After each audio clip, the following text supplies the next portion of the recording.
Welcome to the critique.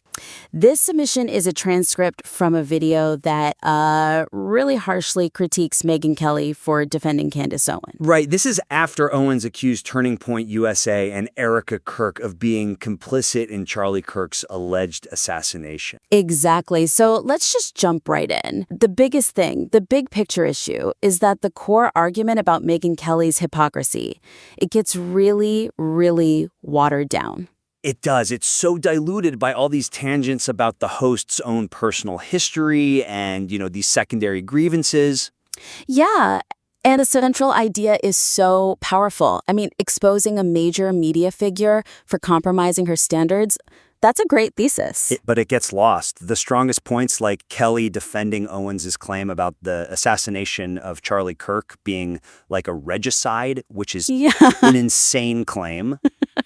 It's a wild claim. And then her refusal to challenge Owens based on her prerogative. All that just disappears into these stories that are more about the host than about the actual subject. It feels like an issue of editorial focus, I can see what the host is trying to do. They're trying to establish their own authority, their bona fides in this whole media space. Right. I was there. I know these people. Exactly. But the long story about Dave Rubin unfollowing Kelly, or the host's first interview with Rubin, and then that whole bit about the dingbat catchphrase in the T-shirt. The Jordan Peterson connection. Right. All of it just distracts so much from the actual goal, which is supposed to be proving that Megyn Kelly's integrity failed right here, in this moment. And when you're dealing with an accusation this heavy, defending someone who's talking about political assassination, your audience needs a laser focus. Mm-hmm. Every minute you spend talking about who unfollowed who 5 years ago or who came up with a catchphrase, it's a minute where the gravity of what Kelly did is just allowed to fade. So the suggestion here is you have to be ruthless. You have to minimize everything. Pretty much, yeah. Anything that isn't directly tied to Kelly defending Candace Owens or her, totally contradictory use of fact. It has to go. Or be cut down to almost nothing. Just so that central critique can land with, maximum impact. Think about it this way. These tangents don't just slow things down. They actually confuse why the host is angry. That's a great point. Is the anger about Kelly's journalistic failure, or is it because she failed some kind of personal loyalty test within that media world? Right. And by cutting all that history, you get rid of that ambiguity. It makes the critique purely about her professional standards. Exactly. Okay, so for a concrete example, that whole long flashback about Dave Rubin, that has to go. The story about getting him as an early guest, the woke dingbat shirt, the host claiming dingbat is their word. It's all interesting stuff for, a memoir. But here, it's just noise. It's noise. And you can apply that same logic elsewhere, too. Keep the Ben Shapiro references for sure. Oh, yeah, because that ties directly to Kelly saying his statement was not factual. That's key to her inconsistency. Right. But the side comments about Dave Rubin having an enormous amount of grace, or the whole thing with the fifth column guys canceling on Kelly. The audience doesn't need that. They need to track one person's failure. Megyn Kelly. I can just see how much sharper the video would feel. Right now, it's like the host is trying to settle 5 different scores at the same time. Yeah, and the main one is big enough. You need the audience to feel the full weight of the claim being defended here. This idea of a political regicide to install a new leader. It's serious stuff. It is. And personal stories about media drama just can't compete with that. You got to keep the camera on the crime scene, not, the parking lot where you once met some guy who knows the suspect. Okay, so we've established the need to cut the distractions, sharpen that basis. Let's move to the second big thing, which is the way these points are delivered.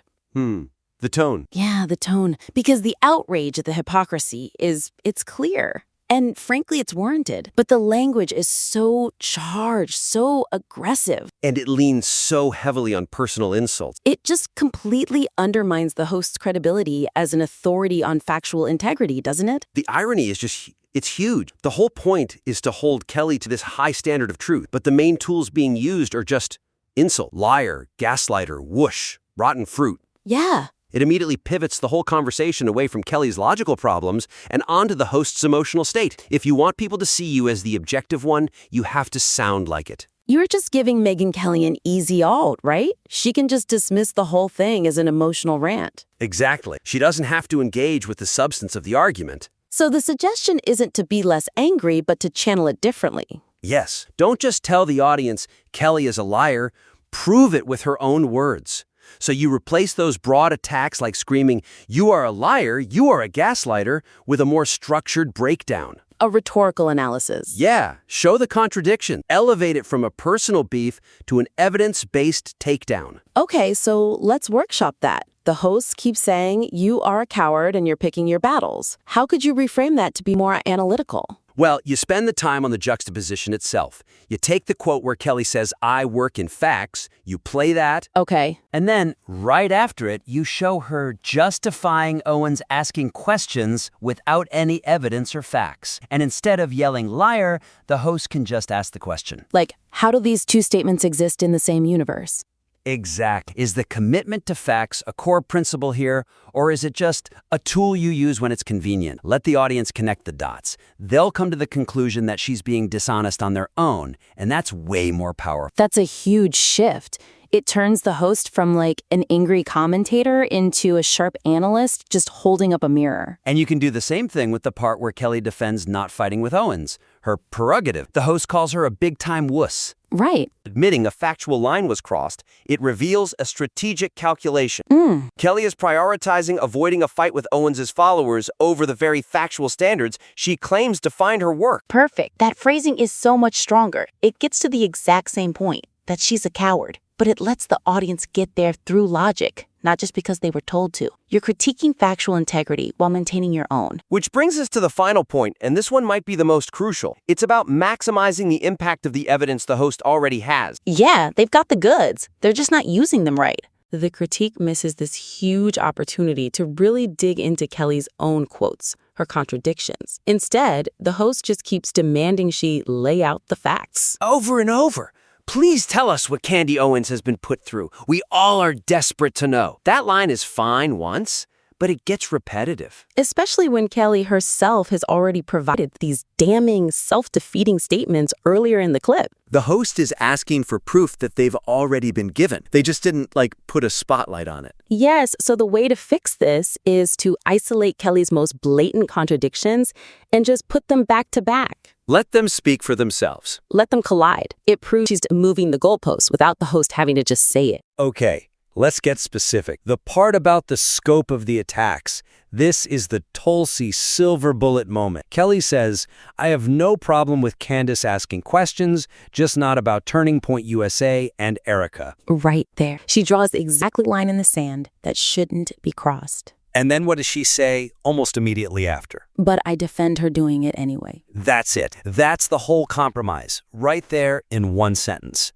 It's devastating. And it just gets mentioned in passing. The host needs to pause there, dedicate a whole section to the cognitive dissonance in that single thought. Absolutely. It shows Kelly knows it's wrong. She says out loud that it's wrong, and then she defends it anyway. That needs to be the absolute centerpiece of the entire critique. You have to treat those quotes like evidence in a courtroom. Hold them up, turn them over, analyze every angle. Kelly is essentially admitting, I know this is factually indefensible, but I'm going to defend it for other reasons. That's so much more damning than any insult could ever be. And you can do the same thing with the emotional defense she uses. Kelly talks about being horrified by what she's been put through because she's a widow, and the implication is that we can't question her judgment. It's a really powerful but also really manipulative deflection. Classic move, right? Prioritize an emotional appeal over a factual problem, so the host needs to highlight that and then immediately pivot to the counterpoint they already made, which was brilliant.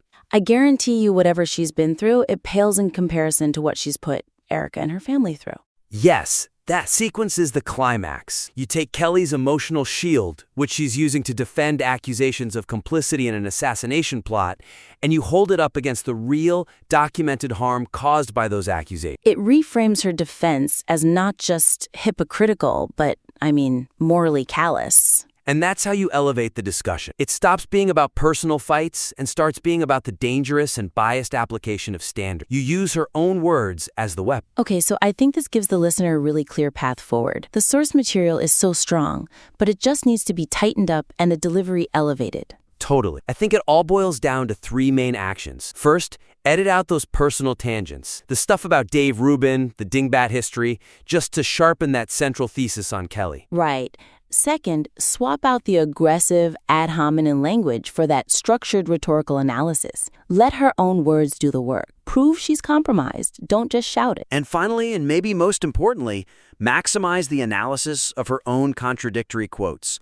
Isolate those key phrases, especially the one where she admits the line was crossed but defends it anyway, and then just dissect it. By making these changes, I really think the video could transform from what feels like an impassioned rant into a truly undeniable, high-level piece of critique. We'd love to see it. Send us the refined version once you've had a chance to work on it. We're really looking forward to seeing this piece reach its full devastating potential.